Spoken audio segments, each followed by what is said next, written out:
Hello दोस्तों, भाई आप सब लोगों का स्वागत है एक और नए वीडियो में। भाई आज की इस वीडियो में आप लोगों को मैं बताने वाला हूं कि जब आपका या फिर किसी का वीज़ा रिजेक्ट होता है तो उसमें मैसेज आपके पास में क्या आता है और उसके बाद में आपके पास में लिखा क्या आता है कि वीज़ा रिजेक्ट कहाँ पे हुआ है, क्या कारण था उसका, क्या क्या कारण हो सकते हैं वीज़ा रिजेक्ट होने के।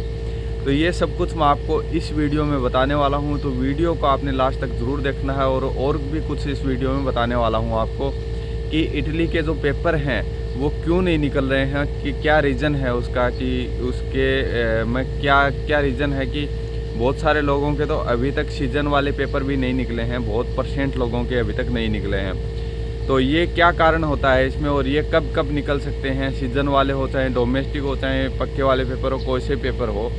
तो इनमें सब कुछ मैं आपको इस वीडियो में समझाने वाला हूँ। वीडियो को आपने लास्ट तक ज़रूर देखना है। तो चलिए स्टार्ट करते हैं आज का ये वीडियो। तो भाई सबसे पहले तो मैं आपको बता देता हूँ कि जब आपका वीज़ा रिजेक्ट होता है या फिर किसी का भी वीज़ा रिजेक्ट होता है तो उसमें क्या कारण होता है वीज़ा रिजेक्ट होने के लिए। उसमें भाई एक तो सबसे पहली बात कि उसमें क्या मैसेज आता है।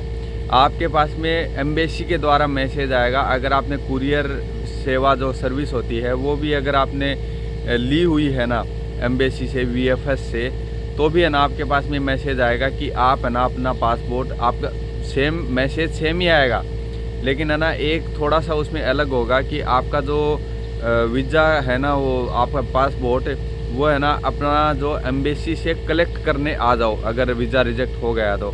और अगर वीज़ा रिजेक्ट नहीं हुआ है तो आपका मैसेज आएगा कि आपका जो एड्रेस है ना उस पर हम आपका पासपोर्ट भिजवा रहे हैं कुरियर के द्वारा, ठीक है, ये मैसेज आएगा। और बहुत सारे लोगों को लगभग सेम सा ही आता है, प्रोसेस्ड लिख करके ही आता है। शुरुआत में मैंने पहले सोच रहा था कि प्रोसेस जब लिख करके आता है तो उसमें ये होता है कि वो आपका वीज़ा लग चुका है, लेकिन प्रोसेस दोनों कंडीशन में आता है, चाहे वीज़ा लग करके आ गया हो चाहे वीज़ा रिजेक्ट हो करके आ गया, दोनों कंडीशन में प्रोसेस्ड ही आएगा, लेकिन कलेक्ट करने का मैसेज आएगा अगर आपका वीज़ा रिजेक्ट हो गया है तो। और एम्बेसी के द्वारा क्या बोला जाता है, एम्बेसी के द्वारा आपके पास में एक पर्चा दिया जाता है, एम्बेसी से आपको एक पेज दिया जाता है जिस पे लिखा होता है या तो आपका जो नुलावस्था है वो स्पोर्टेलो यूनिको के अंदर से हटा दिया गया है या फिर रिवोक्ड कर दिया गया है। एक तो रिवोक्ड का मैसेज आ जाता है या फिर ओवर स्टे का भी बहुत बार मैसेज आ जाता है। बहुत कम कंडीशन होती है लेकिन जो ओवर स्टे का मैसेज आता है कि आप यहाँ पर पहले इटली में रह चुके हो और अब आप इंडिया में वापस जा कर के वीज़ा लगवा रहे हो, तो इसमें रीज़न क्या है, ये क्या है, सब कुछ है। तो उसमें मालिक का अगर डिक्लेरेशन सही से होगा तो वो वीज़ा लगा दे देंगे, लेकिन अगर डिक्लेरेशन सही नहीं होगा मालिक का, अगर डिक्लेयर नहीं कर रहा मालिक कुछ भी, तो फिर है ना आपको अगर नहीं दिया है डिक्लेरेशन का कार्ड और रखने की जगह या फिर मतलब थोड़ा बहुत भी मिसिंग होगा ना, तो वो लोग ये ओवर स्टे का वो लगा देंगे कि भाई आप ओवर स्टे रह चुके हो पहले भी इलीगल इटली में, तो आपका वीज़ा नहीं लगेगा। लेकिन ये बहुत कम कंडीशन में होता है, पहले होता था अब नहीं होता है, ये बहुत कम होता है। तो और तीसरा रीज़न क्या होता है कि आपका मालिक जो होता है वो कोई आईडी वगैरह कुछ भी ना दे, मतलब उससे डॉक्यूमेंट्स कोई मांगा जाए कि भाई आप ये डॉक्यूमेंट्स दे दो और वो डॉक्यूमेंट्स देने में सक्षम ना हो पाए, या फिर उसको कोई मिस हो गया हो कि भाई है ना मैं तो मिस कर गया कि भाई मुझे पता ही नहीं लगा कि मैसेज कब आया था या कुछ और, तो ऐसा अगर हो जाता है तो भी है ना वो एक डॉक्यूमेंट मिस का एक करके आपको एक पेज में लिख करके देते हैं। जो एम्बेसी वाले होते हैं ना, जो इटली की एम्बेसी है न्यू दिल्ली में, वो लिख करके देते हैं आपको। फिर इसमें एक रीज़न और होता है कि आपका जो मालिक होता है ना वो मेल का रिप्लाई टाइम पे ना कर पाए, मेल का रिप्लाई ना कर पाए उसको, या फिर उसको वो ना कर दे, तो भी आपका वीज़ा रिजेक्ट हो जाता है।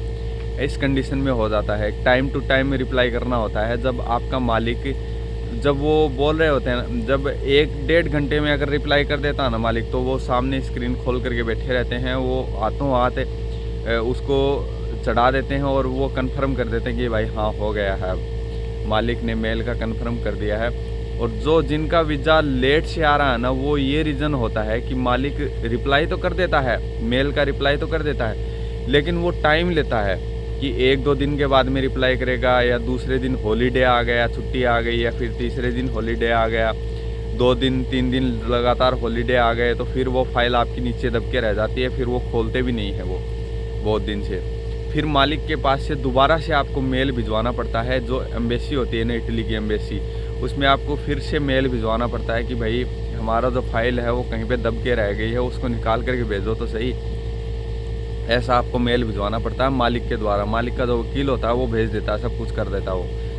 तो ये होता है। और रिवोक्ड का जब मैसेज आ जाता है ना, ये इसमें ये कंडीशन भी होती है, रिवोक्ड होता है ना, इसका मतलब कि वो ऑनलाइन ही नहीं चढ़ाया है, आपका जो नुलावस्था होता है ना उसको ऑनलाइन ही नहीं चढ़ाया आपके मालिक ने या फिर आपके मालिक के वकील ने। तो उनसे बोलकर वापस से ऑनलाइन उसको चढ़वा सकते हो, ऐसा हो सकता है, चढ़वा सकते हो, ऑनलाइन अपडेट करवा सकते हो जो नुलावस्था होता है उसको। और फिर आप एम्बेसी में दोबारा से अपॉइंटमेंट ले करके और दोबारा से आप कर सकते हो। तो आपके पास में ये जो अपडेटेशन का एक आएगा कि भाई हाँ अपडेट कर दिया आपका, लेकिन ये 6 महीने के अंदर अंदर आपको करना पड़ेगा। 6 महीने के बाद में करोगे तो वो वीज़ा जो नुलावस्था होता है वो आपका एक्सपायर हो चुका होगा।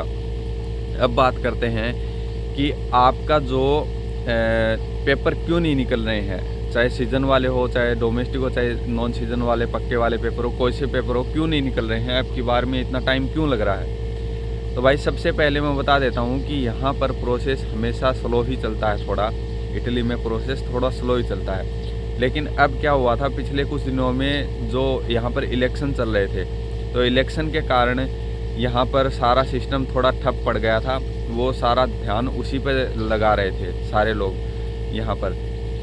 तो भाई उसके कारण है ना ऑफिस वगैरह बंद होना, ये होना, छुट्टियाँ हो जाना, और अभी छुट्टियाँ भी चल रही हैं, इस कारण भी है ना नुलावस्था लेट हो रहे हैं। किसी का कोटा में नाम आ गया फिर भी उसका नुलावस्था नहीं आ पा रहा है। तो ये सारे कारण इसी कारण से होते हैं कि अभी यहाँ पर इलेक्शन चल रहे थे, लेकिन अभी धीरे धीरे करके वापस से निकलना स्टार्ट हो जाएंगे। जिसका कोटा में नाम आ चुका है वो निकलेगा ही निकलेगा।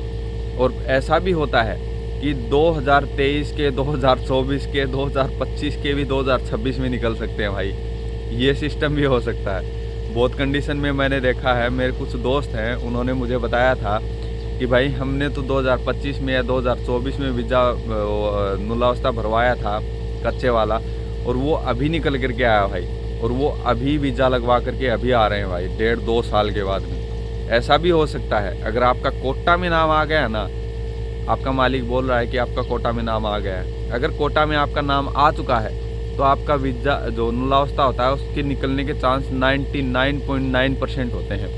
कोई 0.01% ऐसा भी हो सकता है कि कोई ना भी निकले, लेकिन निकल जाते हैं। आप लोग धैर्य रखो जो भी यहाँ पर आना चाहते हो ना। और अगले मैं वीडियो में आपको बताऊंगा कि जो नए लोग यहाँ पर आते हैं उनको क्या क्या प्रॉब्लम हो सकती है यहाँ पर आकर के काम करने के लिए। तो ये वीडियो भाई यहीं पर हम एंड करते हैं, और आई होप आपको वीडियो पसंद आया होगा। तो भाई अगर वीडियो आपको पसंद आया, वीडियो को लाइक ज़रूर करें, चैनल को ज़रूर सब्सक्राइब करें, और ज़्यादा से ज़्यादा नए लोगों तक ये वीडियो शेयर करें ताकि उन लोगों को हेल्प हो सके। उन लोगों के लिए काफ़ी इंपॉर्टेंट है ये वाला वीडियो।